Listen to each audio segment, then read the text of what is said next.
तो दोस्तों, कैसे हैं आप लोग? एक बार वापस से आपका स्वागत है मेरे चैनल में।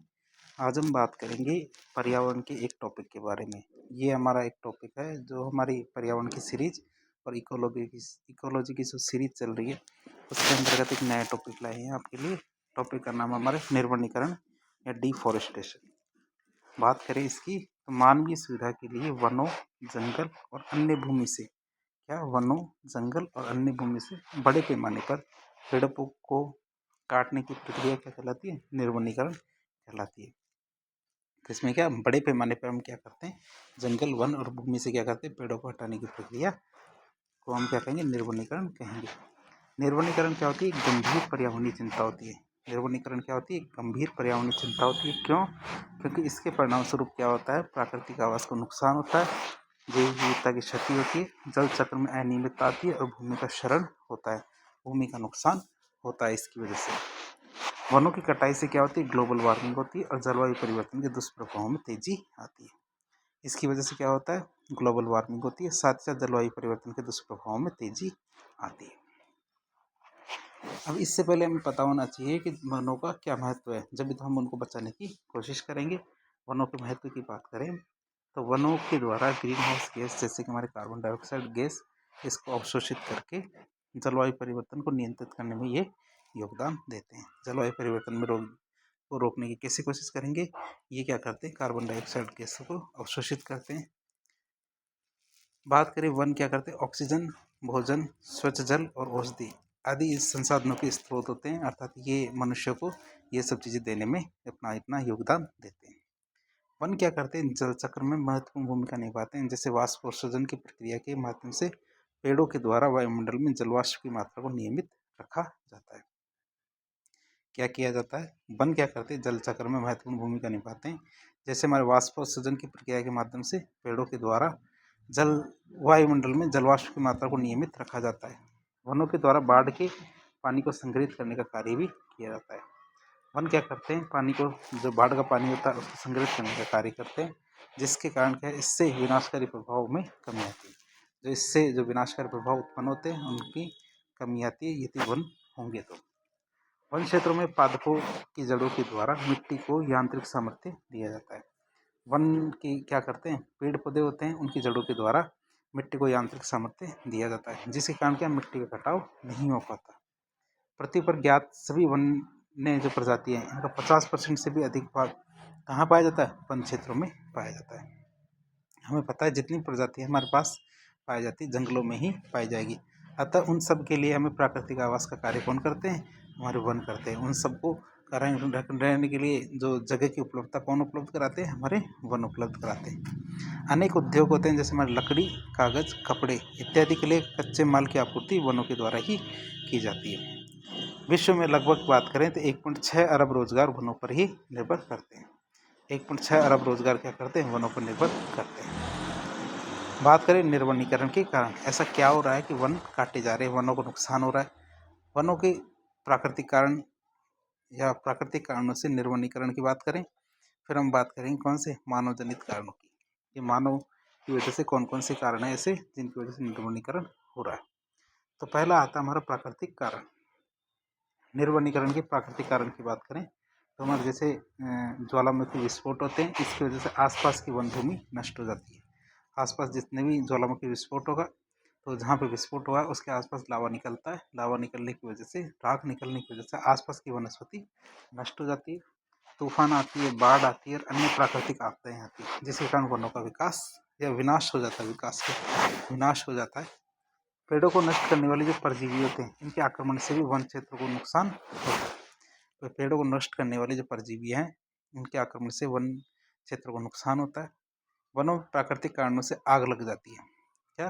वनों में प्राकृतिक कारणों से आग लग जाती है और आग लगने के कारण बड़े पैमाने पर वन क्षेत्र जल जाते हैं। क्या होते हैं? बड़े पैमाने पर वन क्षेत्र जल जाते हैं। अब बात करें इन कारणों के साथ यह तथ्य भी महत्वपूर्ण होता है कि वनों के विनाश में प्राकृतिक कारणों की भूमिका अत्यंत सीमित होती है, अर्थात इतनी बड़ी भूमिका भी नहीं है प्राकृतिक कारणों की कि पूरे पूरे जंगल ही खत्म हो जाए। तो इसलिए हमें इन चीज़ों को समझना होगा कि मानवीय गतिविधियों की वजह से जंगल धीरे धीरे धीरे धीरे करके खत्म हो रहे हैं। बात करें आगे अगला बात करें निर्वनीकरण की मानवजनित कारणों की। क्या निर्वनीकरण के मानवजनित कारणों की बात करें हम, तो मानवजनित कौन कौन से कारण हैं? वनों के विनाश में योगदान देने वाले प्रमुख मानवीय गतिविधियाँ कौन कौन सी हैं?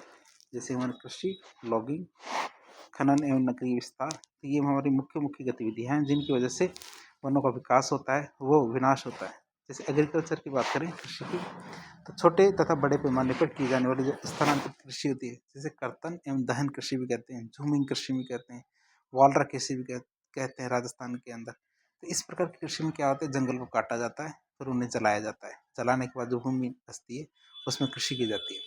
जब तक उसके अंदर अच्छी पैदावार हो रही है तब तक उन भूमि को काम में लिया जाता है। उसके बाद उस भूमि को वैसे ही छोड़ दिया जाता है। इससे क्या धीरे धीरे जंगल नष्ट होने लगते हैं। फिर आती है लॉगिंग की समस्या। कई उद्योग होते हैं जो हमारे जंगलों की लकड़ी पर ही निर्भर करते हैं। जैसे हमारे फर्नीचर होते हैं, वुड इंडस्ट्री होती है, माचिस उद्योग होते हैं। तो बहुत सारे ऐसे उद्योग हैं जिन जो क्या है हमारे जंगल की लकड़ी के पर ही निर्भर होते हैं। तो उन उद्योगों में कच्चे माल की आपूर्ति के लिए जंगल से लकड़ी काटी जानी शुरू हो जाती है। बात करें खनन और नगरीय विस्तार की, तो इंफ्रास्ट्रक्चर निर्माण के लिए वन क्षेत्रों को लगातार साफ किया जा रहा है। फिर बात करें यूएनएफसीसी की बात करें, तो जलवायु परिवर्तन पर संयुक्त राष्ट्र फ्रेमवर्क कन्वेंशन के जो सचिवालय के अनुसार विश्व में कृषि के लिए 80%, लॉगिंग के लिए 14% और लकड़ी को ईंधन के रूप में जलाने के लिए 5% वनों की कटाई की जाती है। कितनी? तो हमने इसकी बात की कि विश्व में कृषि के लिए तो 80%, लॉगिंग के लिए 14% और लकड़ी के ईंधन के रूप में जलाने के लिए 5% वनों की कटाई की जाती है। तो हमने देख ली कारणों की। अब निर्वनीकरण हो गया, वनों को काट दिया। अब इससे दुष्प्रभाव क्या होते हैं, नुकसान क्या होगा? वनों के द्वारा प्रकाश संश्लेषण के माध्यम से कार्बन डाइऑक्साइड का अवशोषण किया जाता है। फिर वन क्या करते हैं, प्रकाश संश्लेषण के माध्यम से कार्बन डाइऑक्साइड का अवशोषण करते हैं। क्यों? क्योंकि कार्बन डाइऑक्साइड क्या होती है, ग्रीन हाउस गैस होती है। कार्बन डाइऑक्साइड क्या होती है, ग्रीन हाउस गैस होती है। अतः वनों की अत्यधिक कटाई से ग्लोबल वार्मिंग का दुष्प्रभाव बढ़ जाता है।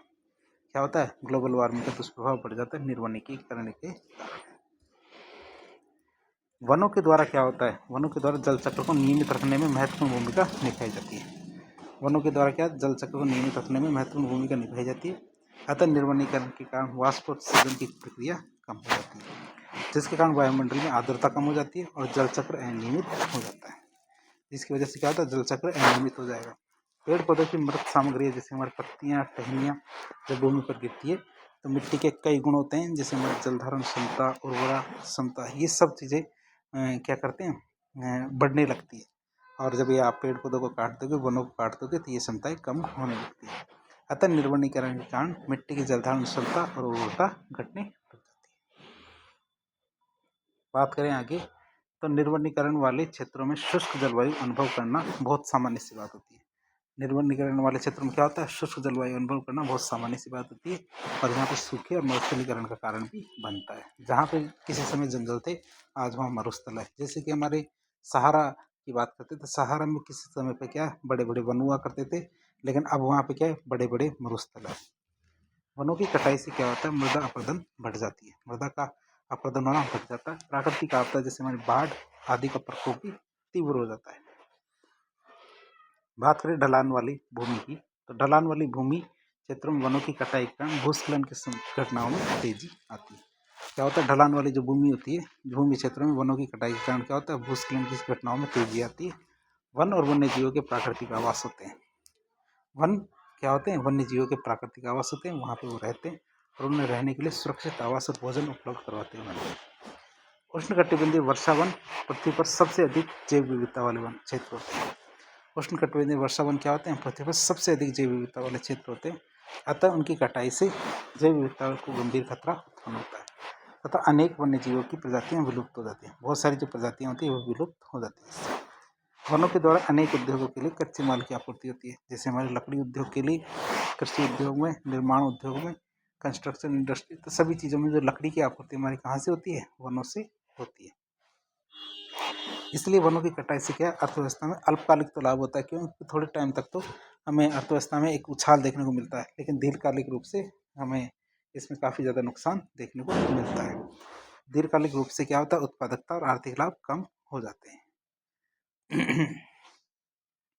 तो हमने इस चीज़ को देख लिया। अब आगे बात करें हम निर्वनीकरण की को नियंत्रित कैसे कर सकते हैं। तो निर्वनीकरण को नियंत्रित करने के उपायों की बात करें तो इन 3 स्तर पर इनके उपाय कर सकते हैं। जैसे कौन कौन से स्तर है हमारे, एक स्तर तो व्यक्तिगत स्तर, सरकार के स्तर पे और एक अंतर्राष्ट्रीय स्तर पे। तो तीनों स्तर पे हम इसकी बात करें कि निर्वनीकरण को नियंत्रित करने के उपाय। पहला आता हमारा व्यक्तिगत स्तर पे।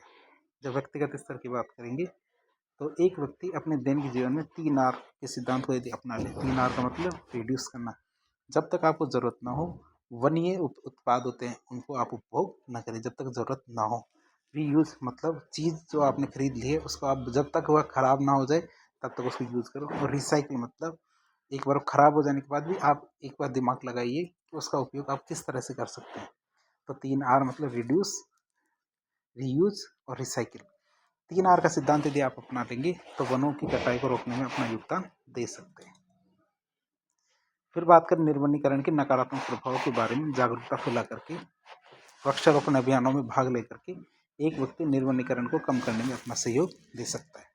एक व्यक्ति क्या कर सकता है, निर्वनीकरण को कम करने में अपना सहयोग दे देगा। तो निर्वनीकरण के जो नकारात्मक प्रभाव है उनके बारे में जागरूकता फैला करके वृक्षारोपण अभियान में भाग लेकर ये सब किया जा सकता है।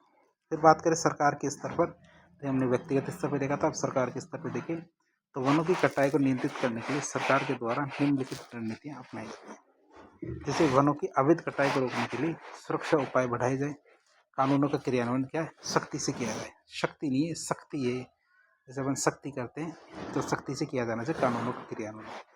जो सरकारी सुरक्षित वन है उनकी संख्या और क्षेत्रफल बढ़ाया जाना चाहिए। सरकार द्वारा बुनियादी ढांचे के निर्माण की योजनाओं में वन क्षेत्रों का नुकसान कम से कम किया जाना चाहिए।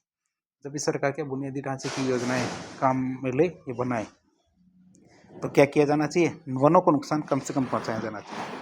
सरकार को नए कृषि उद्योग जैसे हमारे हाइड्रोपोनिक्स के क्षेत्र में निवेश और तकनीकी को बढ़ावा दिया जाना चाहिए। किसानों को क्या पर्यावरण के अनुकूल कृषि पद्धति अपनाने के लिए प्रोत्साहित किया जाना चाहिए कि वो ऐसी कृषि पद्धति अपनाएं जो पर्यावरण के अनुकूल हो। जो हमारी अवैज्ञानिक कृषि पद्धतियाँ होती हैं जैसे हमारी स्थानांतरित कृषि, इन पर प्रतिबंध लगाया जाना चाहिए और इससे क्या वनों को प्रबंधन हो सकेगा। क्या हमारी जो स्थानांतरित कृषि है, अवैज्ञानिक कृषि पद्धतियाँ हैं, इनको रोक देना चाहिए। लकड़ी की मांग को कम करने के लिए इसके विकल्पों का उपयोग किया जाना चाहिए और उपयोग को सुगम बनाया जाना चाहिए। जैसे हमारे बांस की लकड़ी को ईंधन के रूप में उपयोग में लाना चाहिए। जिन क्षेत्रों में निर्वनीकरण हो गया अर्थात जहाँ पे जंगल साफ हो गया वहाँ पे वनीकरण अभियान शुरू किया जाना चाहिए, अर्थात वनों को दोबारा से लगाया जाना शुरू किया जाना चाहिए। फिर तीसरा बात करें अंतर्राष्ट्रीय स्तर पर, ये अंतर्राष्ट्रीय भूमिका की बात करें तो UN रेड और रेड कार्यक्रम, 2 कार्यक्रम हमारे चलते हैं और तीसरा एक कार्यक्रम आता है रेड प्लस कार्यक्रम। तो 3 कार्यक्रम है, तीनों कार्यक्रम के बारे में हम बात करें। पहला कार्यक्रम हमारा UN रेड REDD, इसका पूरा नाम है United Nation programme on reducing emission from deforestation and forest degradation. तो वनों की कटाई और वन क्षरण से उत्सर्जन कम करने पर संयुक्त राष्ट्र का कार्यक्रम, ये क्या कहता है, जो कार्यक्रम है जिसके तहत के विकासशील देशों में निर्वनीकरण और वन निम्नीकरण को कमी लाकर हम क्या करेंगे, निर्वनीकरण और वन निम्नीकरण में कमी लाएंगे और उत्सर्जन को नियंत्रित करने का प्रयास करेंगे। क्या करेंगे, उत्सर्जन को नियंत्रित करने का प्रयास करेंगे। UN रेड कार्यक्रम का मुख्यालय कहाँ है, जेनेवा स्विट्जरलैंड में। कहाँ है, जेनेवा स्विट्जरलैंड में। UN रेड कार्यक्रम क्या, बाली एक्शन प्लान 2007 के लिए लिए गए जो निर्णय इनकी अनुपालना में 2008 से शुरू हुआ था। UN रेड कार्यक्रम क्या होता है, बाली एक्शन प्लान जो 2007 में लिए गए निर्णय थे उनके अनुपालना में क्या 2008 में शुरू कर दिया गया था। दूसरा क्या आता है हमारा रेड कार्यक्रम। रेड कार्यक्रम को खाद्य एवं कृषि संगठन FAO, UNEP, संयुक्त राष्ट्र पर्यावरण कार्यक्रम और संयुक्त राष्ट्र विकास कार्यक्रम UNDP, इनके सहयोग से अर्थात तीनों मिलके कौन कौन, FAO, UNEP और UNDP, इन तीनों के सहयोग से तथा इसकी निश्चित भूमिका के आधार पर इसको बनाया गया रेड कार्यक्रम।